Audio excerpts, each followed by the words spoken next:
صبح ہونے میں کچھ دیر باقی تھی۔ مجھے رہ رہ کر سکینہ کے بوڑھے نانا نانی کا دھیان ستاتا رہا۔ اچھا ہی ہے کہ میں دوبارہ ان کا سامنا کرنے سے پہلے ہی صحرا کی ریت میں خاک ہو جاؤں، ورنہ میں انہیں کیسے بتا پاتا کہ ان کی لاڈلی سکینہ بھی اب اس مٹی کا حصہ بن چکی ہے۔ میں نے خانو سے آخری سوال پوچھا، کیا تمہیں سکینہ کی قبر کا کچھ اتا پتہ بھی معلوم ہے؟ اس کے ورثہ کو اور کچھ نہیں تو اس کی لاحت کا نظارہ ہی نصیب ہو جائے تو شاید ان بد نصیبوں کو کچھ قرار مل سکے۔ خانو کچھ سوچ میں پڑ گیا۔ یہاں کم ہی خوش نصیب ایسے ہوئے ہیں جنہیں باقاعدہ کوئی قبر نصیب ہوتی ہے۔ ٹھہرو، مجھے سوچنے دو۔ سکینہ کو تو شاید اسی احاطے میں دفنایا تھا۔ کیا؟ لفظ تھے کہ انگارے میری سانسیں رکنے لگیں۔ اسی احاطے میں دفنایا تھا؟ ٹھیک سے یاد کرو، کہاں؟ یہ بہت ضروری ہے خانو۔ خانو نے اپنا سر پیٹا۔ ارے ہاں، یہی تو جگہ تھی۔ اسی برآمدے میں دائیں جانب سے 7ویں کوٹھڑی تھی۔ ہاں، 7ویں کوٹھڑی۔ ہاں، 7ویں کوٹھڑی میں ہی تو ہم نے اسے دفنایا تھا۔ خانو کی بات سنتے ہی میں چکرا کر اپنی جگہ ڈھہ گیا۔ زمین کی گردش رک گئی، آسمان پلٹ گیا اور زمین اوندھی ہو گئی۔ مجھے جس کوٹھڑی میں قید کیا گیا تھا اس کا نمبر دائنی طرف سے 7واں ہی تھا۔ سکینہ اسی زمین کے نیچے دفن تھی جہاں میں اس وقت اپنا شکستہ وجود لیے بیٹھا تھا۔ سورج نکلنے تک میں وہیں اپنی جگہ ساکت بیٹھا رہا اور دیوار کے ساتھ ٹیک لگا کر اپنے پاؤں آخری ممکن حد تک سکیڑ کر گھٹنے اپنے سینے کے ساتھ اس وقت تک جوڑے رکھے جب تک مجھے لینے والے وہاں پہنچ نہیں گئے۔ میں اس مظلوم لڑکی کے لیے اور کچھ نہ کر پایا، لیکن اتنا تو کر ہی سکتا تھا کہ اس کے مدفن پر اپنے پاؤں پھیلا کر نہ بیٹھوں۔ باہر آہٹیں بلند ہوئیں تو میں نے خانو کو الوداع کہا۔ میں جا رہا ہوں دوست، اگر تم یہاں سے زندہ نکلنے میں کامیاب ہو گئے تو اتنا ضرور یاد رکھنا کہ کفارے کی آس تو آخری سانس تک رہتی ہے۔ میری بات پوری ہونے سے قبل ہی پہرے دار آ پہنچے۔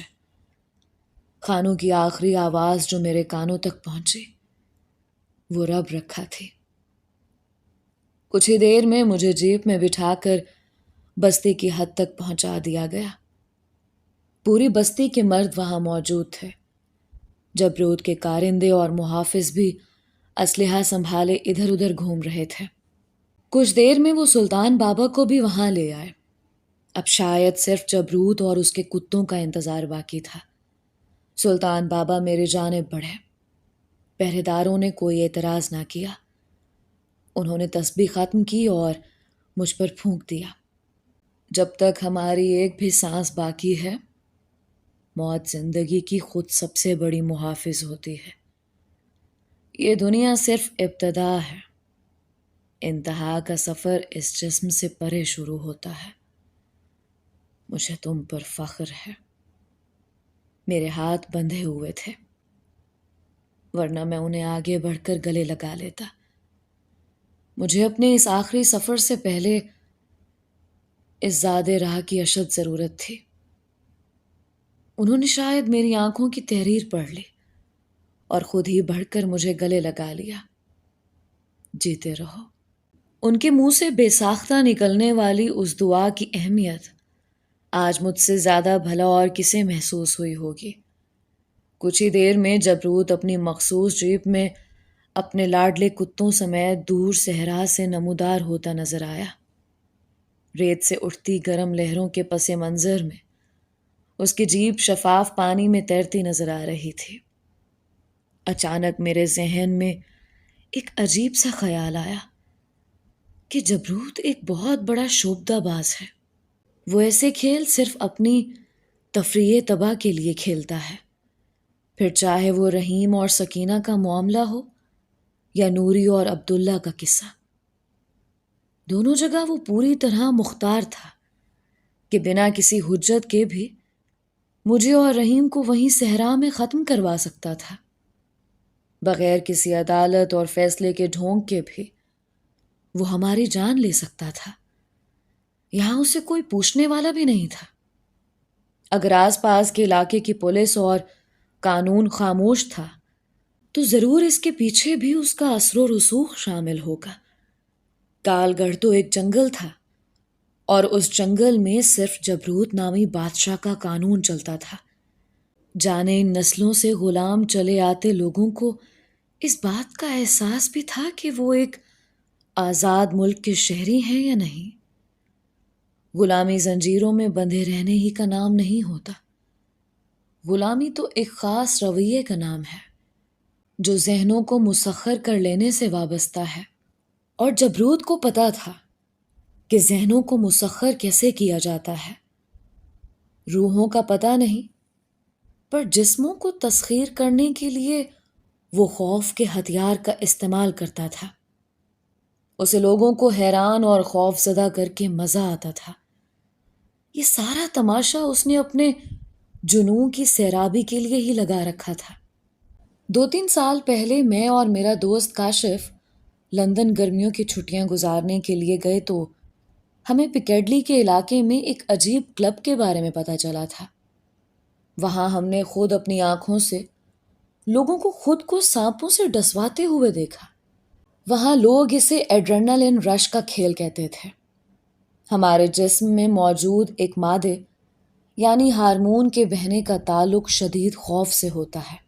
مغرب میں جہاں لوگ ہر قسم کے تعیش اور تجربے سے گزر چکے ہوتے ہیں، ان کے لیے زندگی ایک بے کیف سا معمول بن کر رہ جاتی ہے. ایسے میں کچھ من چلے اپنے جسم میں خون کی روانی بحال رکھنے کے لیے عجیب و غریب قسم کے مشاغل اختیار کر لیتے ہیں. کوئی بہت بلندی سے چھلانگ لگا لیتا ہے، کچھ سانس بند کرنے کی کوشش میں جان سے جاتے ہیں، کچھ ریوالور کے ایک چیمبر میں گولی رکھ کر ٹریگر دبانے کا کھیل کھیلتے ہیں، اور کچھ وائٹ گولڈ یعنی ہیروئن کی ایک نئی قسم کے سفوف کو اپنے نتنوں کے ذریعے اس طرح دماغ کے خلیوں تک پہنچاتے ہیں کہ پھر وہ سدا کے لیے کسی اور جہاں کے باسی بن جاتے ہیں. لیکن اس ایڈرنلن رش کا یہ جان لیوا نشہ باقی تمام نشوں کا سرتاج بن جاتا ہے. وہ خود کو موت کے منہ میں دھکیل کر اس قضا کو پل پل رگوں میں اترتا ہوا محسوس کرنے میں ایسی سدا بہار لذت پاتے ہیں جو انہیں اپنی جان سے بھی زیادہ عزیز ہو جاتی ہے. جبروت بھی ایسے ہی کسی نشے کا شکار اور رسیا تھا. یہ بات مجھے اسی دن محسوس کر لینی چاہیے تھی جب میں نے اسے ریچھ سے اپنے کتے لڑاتے اور خون کے چھینٹے اڑتے دیکھ کر ہجانی انداز میں خوشی مناتے ہوئے دیکھا تھا. ٹھیک ایسی ہی خوشی وہ اس وقت بھی محسوس کرتا ہوگا جب اس کے پالتو شکاری صحرا میں اپنے شکار کی تکہ بوٹی کر کے اس کے خون آلود کپڑے اپنے جبڑوں میں دبائے واپس اپنے آقا کے پاس دوڑے چلے آتے ہیں. مغرب ایسے جنونیوں کی داستانوں سے بھرا پڑا ہے جو صرف ہیجان کی خاطر قاتل بنے اور پھر کبھی جیک دی رپر، کبھی فرینکنسٹائن اور کبھی فریڈی کے نام سے مشہور ہوئے.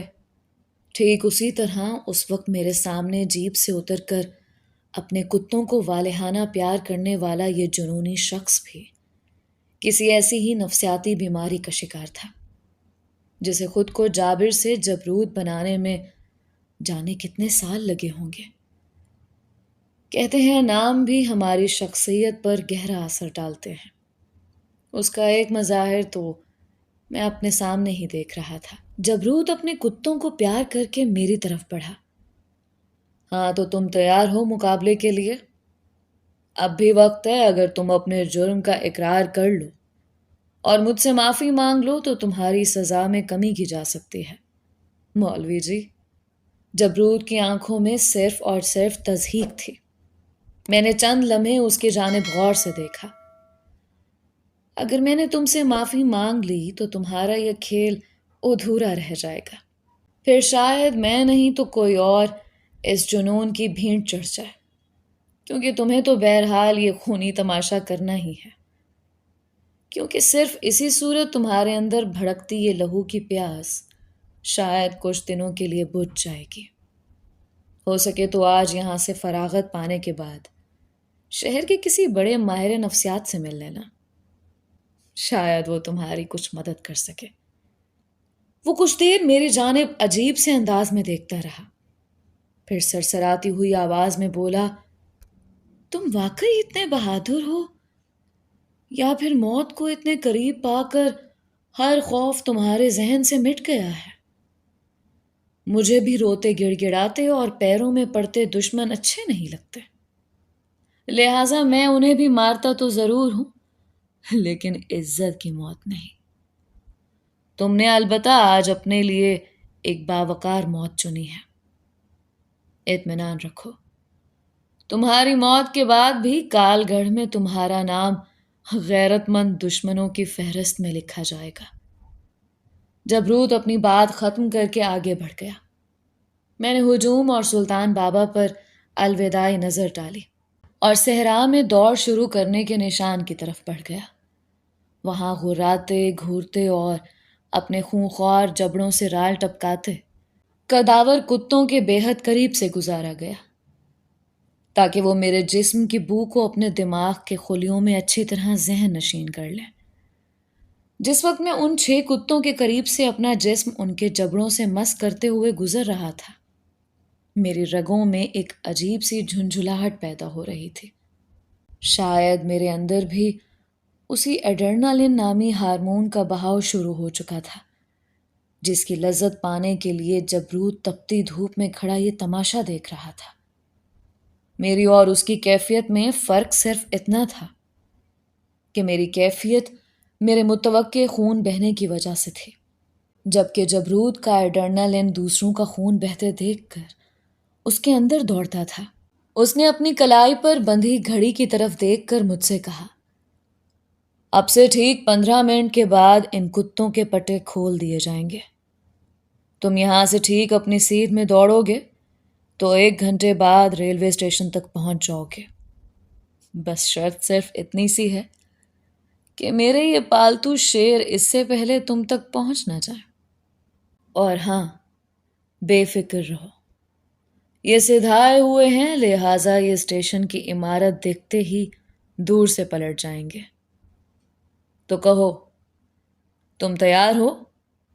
میں نے سر ہلا کر ہاں کہا، اور جبروت کا اشارہ پاتے ہی صحرا میں دوڑ لگا دے۔ پہلے 2-3 منٹ تو مجھے کچھ احساس ہی نہیں ہوا، لیکن جیسے ہی میں نے پہلا ٹیلا پار کر کے خانوں کی ہدایت کے مطابق اپنے جوتے اتارے، ایک لمحے کے لیے یوں محسوس ہوا جیسے ہزاروں ننھے منھے انگارے میرے تلووں سے ہوتے ہوئے خون کے اندر سرایت کر گئے ہیں۔ کچھ دیر کے لیے تو مجھے دن ہی میں تارے نظر آ گئے، اور میں نے بے اختیار اپنی ہتھیلیوں سے اپنے تلووں کو یکے بعد دیگرے اس آگ کی تپش سے بچانے کی کوشش کی، لیکن میرے پاس اتنا وقت ہی کہاں تھا کہ میں یہ سب کچھ کر پاتا۔ میرے ذہن میں بار بار خانوں کا ایک جملہ گونج رہا تھا، یاد رکھنا، تمہیں ہر حال میں بس دوڑتے ہی رہنا ہے۔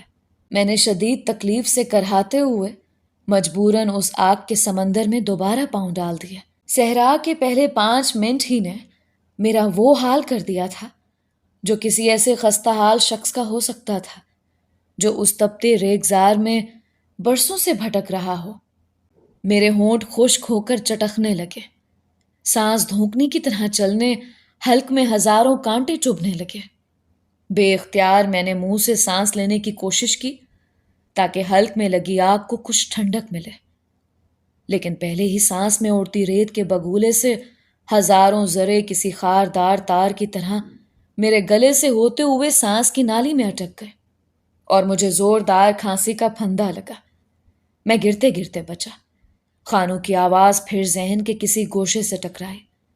منہ سے سانس لینے کی کوشش کبھی نہ کرنا۔ میں نے اپنے ہونٹ سختی سے بھینچ لیے۔ 5واں ٹیلا پار کرتے ہی میری آنکھوں تلے اندھیرا سا چھانے لگا۔ پاؤں کے تلووں میں پہلے 5 منٹ میں جوتے اتارتے ہی جو چھالے بنے تھے وہ ایک ایک کر کے پھٹنے لگے، اور مجھے ہر چھالا پھٹنے پر ایسا محسوس ہوتا تھا جیسے میرے پیروں پر ہزاروں نشتر لگا کر مجھے ان کھلے زخموں کے ساتھ نمک کے سمندر پر چلنے کے لیے مجبور کر دیا گیا ہو، اور وہ نمک میرے کھلے منہ والے زخموں سے خون میں مل کر اسے جلا رہا ہو۔ اس ترش نمک کی کڑواہٹ مجھے اپنے حلق میں، سارے جسم میں دوڑتی محسوس ہو رہی تھی۔ 10ویں منٹ کے ختم ہوتے ہی وہ تپتے جہنم جیسا صحرا میرے ساتھ کھیل کھیلنے لگا۔ مجھے اپنے سامنے تھوڑے ہی فاصلے پر ٹھاٹیں مارتا ایک وسیع سمندر دکھائی دیا۔ ارے اتنا بہت سا پانی! میں اپنے سمت بھول کر اس جانب لپکا۔ میرے اندر بیٹھا خانو چلایا، براہ راست سورج کو نہ دیکھنا، لیکن کچھ لمحے پہلے ہی میری نظر اس قہر برساتے گولے پر غیر اختیاری طور پر پڑ چکی تھی۔ یہ سامنے بہتا سمندر اور شفاف لہریں اسی سورج کی جھلستی کرنوں سے ملی میری نظر کا شاخسانہ تھی۔ مجھے زور کا ایک چکر آیا اور میں اپنی ہی جھونک میں لڑھکتے ہوئے ٹیلے سے نیچے جا گرا۔ میری آنکھوں میں ریت پڑ گئی اور کچھ دیر کے لیے میں اندھا سا ہو گیا۔ اچانک دور کہیں سے ڈھول بجنے کی آواز سنائی دی۔ میری ساری حسیں جیسے ایک ساتھ ہی بیدار ہو گئیں۔ یہ اس بات کی نشانی تھی کہ جبروت نے اپنے کتے میرے تعاقب میں کھول دیے ہیں۔ اگر مجھے یہاں یہ آواز سنائی دے رہی تھی تو اس کا صاف مطلب یہ تھا کہ میں اتنی دیر تک دوڑنے کے باوجود ابھی آغاز کے مقام سے زیادہ دور نہیں تھا۔ سامنے ہی میری جلتی آنکھوں نے 7ویں ٹیلے کے آثار دیکھے، اور میرے شدید تھکے ٹوٹے اور شکستہ جسم نے ایک اور کوشش کی۔ اچانک میرے ذہن نے کام کرنا چھوڑ دیا۔ خانو نے کیا کہا تھا؟ 7ویں ٹیلے سے دائیں یا بائیں؟ شاید دائیں، نہیں، بائیں جانب، لیکن شاید دائیں۔ میں سرپٹ دوڑ تو رہا تھا، لیکن میرا ذہن جیسے سن سا ہو کر رہ گیا تھا۔ 7واں ٹیلا ریت کی ایک ڈھیڑی سے بڑا ہوتے ہوئے ایک چھوٹی پہاڑی میں تبدیل ہوتا گیا، اور پھر جیسے ہی دوڑتے ہوئے اس کے اوپر چڑھا، میرے ذہن نے میکانکی انداز میں فیصلہ دے دیا، دائیں جانب، اور میں مشینی انداز میں دائنی طرف مڑ گیا۔ شدید پیاس سے میرا برا حال ہو رہا تھا۔ بس ایک بوند پانی اس وقت میری زندگی کی سب سے بڑی خواہش تھی، پھر چاہے مجھے موت ہی کیوں نہ آ جائے۔ اچانک میری نظر دور صحرا میں چمکتے ایک سکے پر پڑی جو دھوپ کی کرنوں میں جگمگا رہا تھا۔ لیکن یہ طلائی سکہ یہاں؟ اور پھر وہ جگمگاتا سکہ بڑا ہوتا گیا۔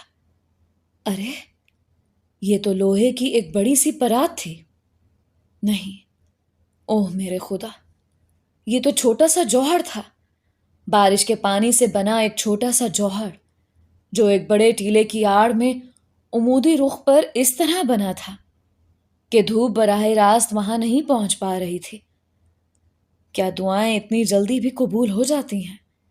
کیا اس صحرا سے عرش بریں کچھ زیادہ ہی قریب تھا، یا پھر میرا آخری وقت قریب آ رہا تھا کہ فرشتوں نے میرے حساب کتاب کے بستے سمیٹتے سمیٹتے میری آخری دعائیں بھی سمیٹنا شروع کر دی تھیں۔ میں کسی دیوانے کی طرح دوڑتے ہوئے جوہر کے قریب پہنچا، اور میرا شدید جی چاہا کہ اپنا سر اس گدلے پانی میں ڈال کر وہیں پڑ جاؤں۔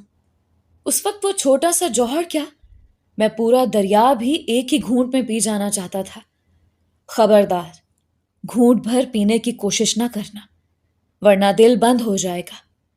میں نے سر جھٹکا۔ نہیں، اب اور کوئی نصیحت نہیں۔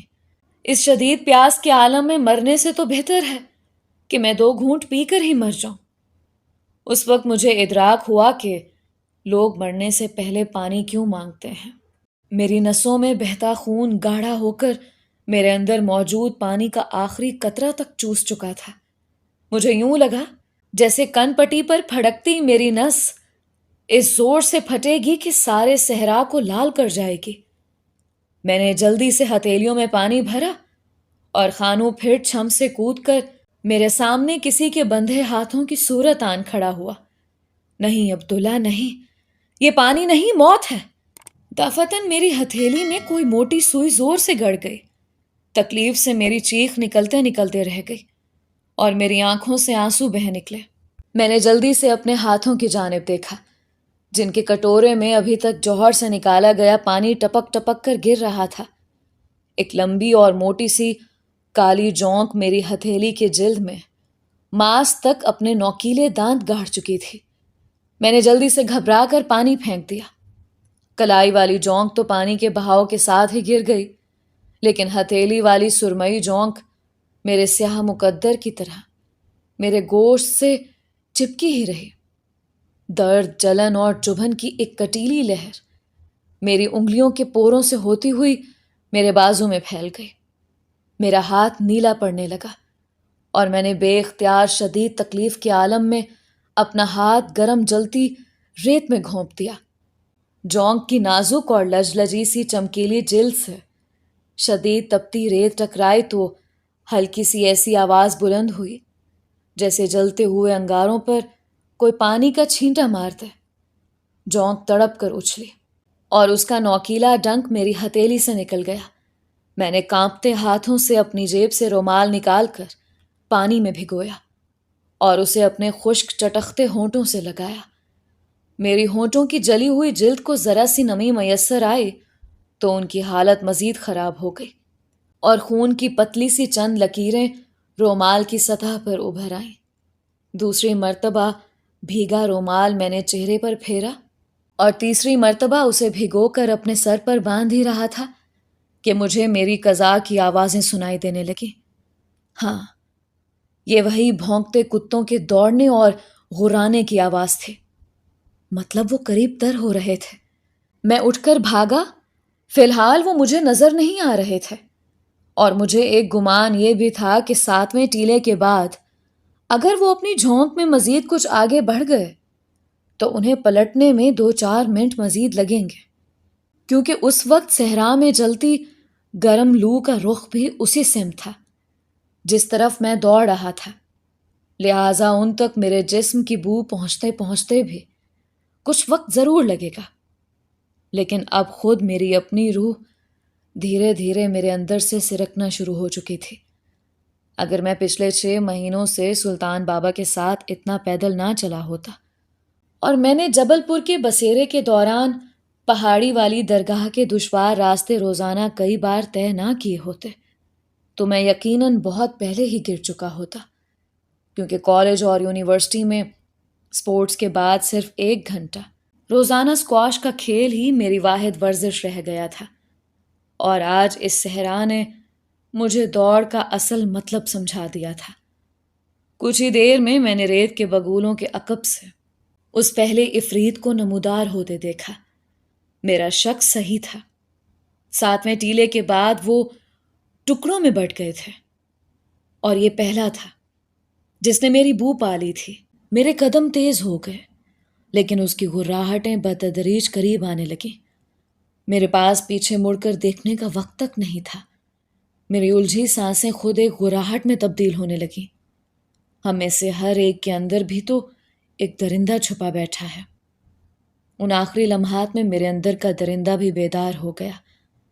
اب میں عبداللہ یا ساحر نہیں، صرف ایک انسان باقی رہ گیا تھا، جسے اپنی جان بچانے کے لیے ایک خونی عفریت کا سامنا تھا۔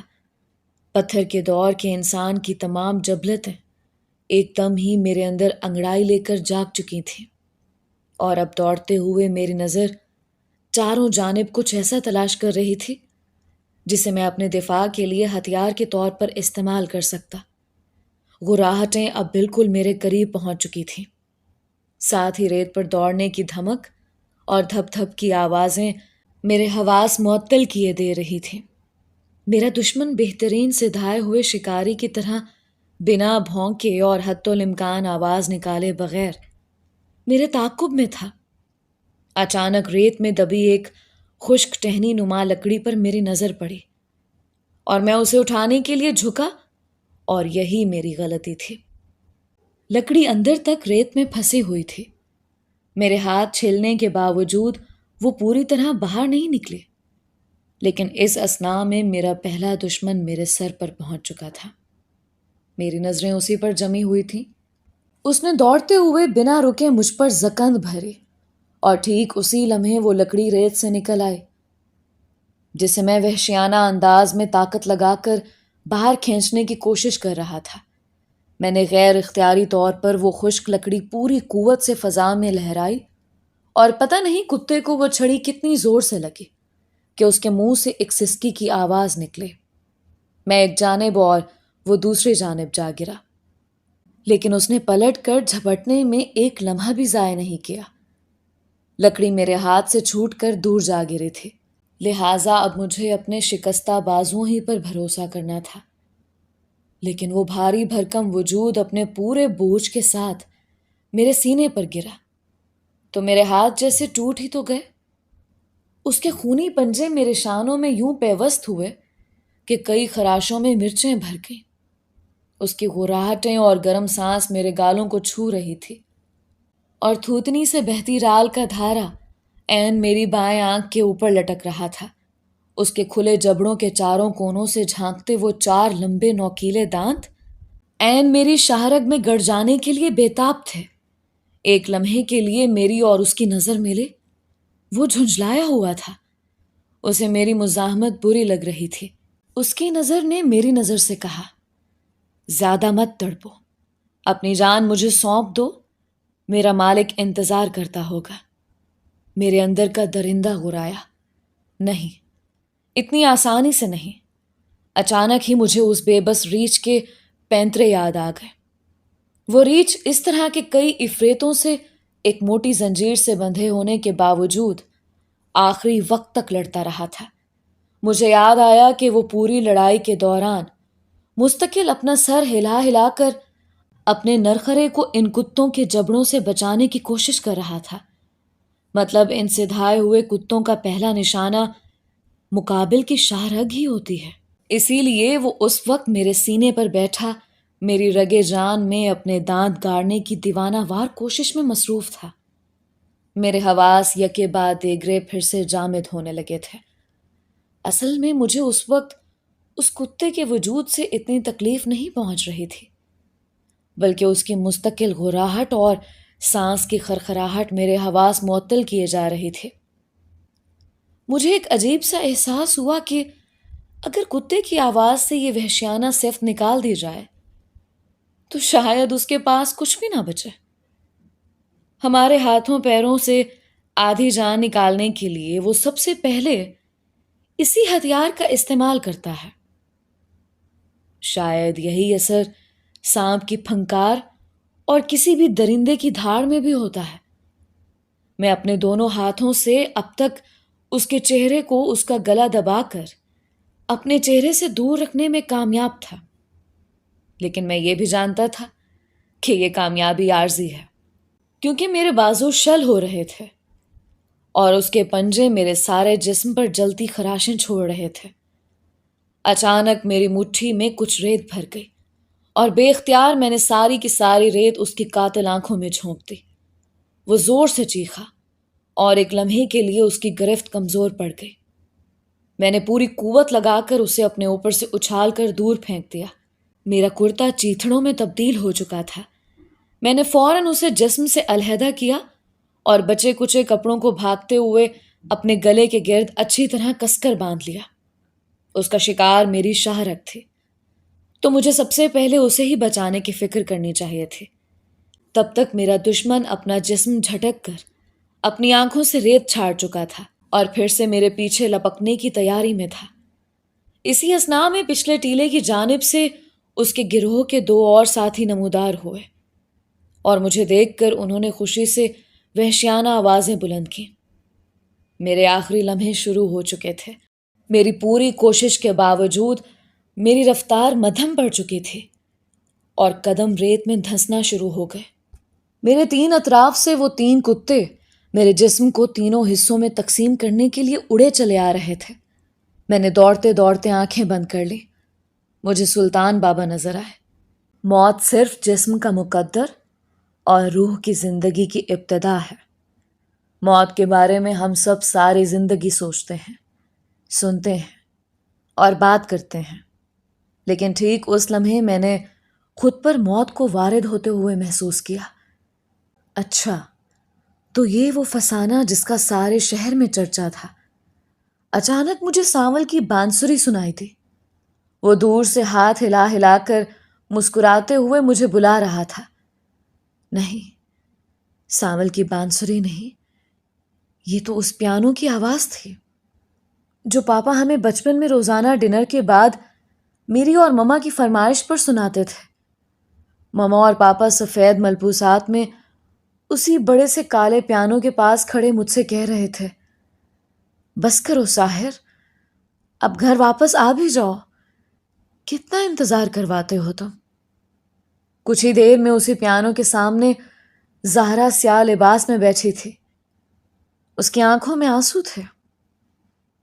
ساحر، کیا میری ہر محبت ہمیشہ یوں ہی تشنا رہے گی؟ میں نے گھبرا کر دوسری جانب دیکھا تو کاشف اور میرے باقی سارے دوست کالج میوزک شو کی تیاری کے لیے ڈرم اور گٹار بجا رہے تھے۔ کاشف چلایا، اوہ ساحر کے بچے، آج پھر پریکٹس پر نہیں آئے تم؟ نہیں، یہ کالج کا ڈرم نہیں تھا، یہ تو وہی ڈھول تھا جو جبروت کے ہرکارے ریچھ اور کتوں کی لڑائی کے دوران پیٹ رہے تھے۔ کتے؟ ہاں، میں نے گھبرا کر آنکھیں کھول دی۔ میں ریت پر اوندھے منہ گرا ہوا تھا۔ تینوں کتے میرے سر پر پہنچ چکے تھے۔ میں نے کرہا کر کروٹ بدلی۔ سورج کی آگ برساتی کرنوں کا زوردار چانٹا میرے گالوں کو جھلسا گیا۔ ڈوبتی آنکھوں سے میں نے تین اطراف سے بڑھتی موت کو گلے لگانے کے لیے سورج کو آخر الوداع کہا۔ لیکن یہ کیا؟ کتے میرے قریب آ کر رک سے گئے۔ کیا وہ مجھ سے میری آخری خواہش پوچھ رہے تھے؟ پھر مجھے یوں محسوس ہوا کہ میرے سر کی پچھلی جانب بھی کچھ گھراہٹیں بلند ہوئی ہیں۔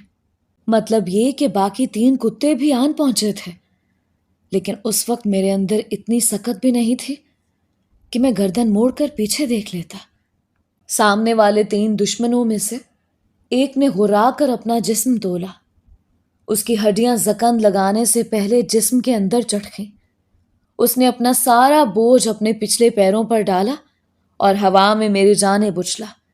میں نے آسمان پر پگھلتے سورج کو اس کے وجود کے پیچھے چھپتے دیکھا۔ مجھ پر دشمن کے قہر کا سایہ ہوا، اور پھر اس سے پہلے کہ وہ مجھ پر گرتا ایک عجیب بات ہوئی۔ ابھی دشمن کا جسم ہوا ہی میں معلق تھا کہ ایک اور جسم زوردار چنگھاڑ کے ساتھ غراتے ہوئے دشمن کے جسم سے لپٹا، ٹکرایا اور اسے اپنی لپیٹ میں لیتے ہوئے مجھ سے دور لے جا کر ریت پر گر گیا۔ چند لمحوں کے لیے چھپا سورج پھر سے میری پلکوں میں برچھیاں گھونپ گیا اور میری آنکھیں پھر سے چندھیا گئیں۔ گھراہٹیں اب باقاعدہ چیخوں میں تبدیل ہو رہی تھیں۔ میں نے بامشکل پلٹ کر کروٹ لی اور حتی الامکان سر اٹھا کر اپنے اس محسن جسم کو دیکھنے کی کوشش کی جس نے ہوا ہی سے میری جانب اڑ کر آتی قضا کو اچک لیا تھا۔ اور پھر میں نے ایک عجیب منظر دیکھا۔ دشمن کو ہوا ہی میں دبوچ لینے والا کالا تھا۔ وہ اور اس کے گروہ کے باقی دو ساتھی سینہ تانے میرے اور میرے تین دشمنوں کے درمیان صحرا میں کھڑے تھے۔ اس وقت دونوں گروہ ایک دوسرے کو نظروں میں تول رہے تھے، غرا رہے تھے، دھمکا رہے تھے۔ میں کرہا کر اٹھ بیٹھا۔ مجھے لگا اس وقت کالے اور دشمنوں کے گروہ کے درمیان ہوتی گفتگو سمجھ سکتا ہوں۔ دشمنوں کا سرغنہ بولا، تم ہمارے پرانے ساتھی رہے ہو، اس لیے ہم تمہارا لحاظ کر رہے ہیں، ہٹ جاؤ ہمارے راستے سے، ہمیں اس کی شاہرگ چیر کر اپنے آقا کے پاس لے جانی ہے، وہی آقا جو کل تک تمہارا بھی مالک تھا۔ کالا جواباً غرایا، نہیں، وہ کبھی میرا مالک تھا، لیکن اب یہ بھی میرا دوست ہے، میں تم کو اس کی جان نہیں لینے دوں گا، تم لوگ واپس پلٹ جاؤ۔ سرغنہ بھونکا، بس بہت ہو چکا، کچھ ہی دیر میں میرے تین مزید ساتھی یہاں پہنچ جائیں گے، میں نہیں چاہتا کہ اس پرائے انسان کے چکر میں ہمارا پرانا ساتھی اپنی جان سے جائے. ہم نے بہت سے مقابلے ساتھ جیتے ہیں، نہ جانے کتنی جنگیں ایک ساتھ لڑی ہیں. اپنی یہ آخری جنگ ہمارے خلاف نہ لڑو. یہ انسان بڑے کم ظرف اور احسان فراموش ہوتے ہیں. ان کے لیے اپنے ساتھ اپنے ان دو بے وقوف ساتھیوں کی جان خطرے میں نہ ڈالو. یہ تو ہماری طرح سدھائے ہوئے ہیں، نہ ہی لڑنا جانتے ہیں. ہٹ جاؤ. کالے نے جسم تولا. اگر یہ آخری جنگ ہے تو میں اپنی یہ آخری لڑائی ایک غدار اور احسان فراموش بن کر نہیں بلکہ ایک دوست بن کر لڑوں گا. اتنے میں دور سے باقی 3 کتوں کے بھونکنے کی آوازیں سنائی دینے لگیں. سرغنہ نے فاتحانہ انداز میں کالے کی جانب دیکھا. اچھا تو پھر ٹھیک ہے، مرنے کے لیے تیار ہو جاؤ.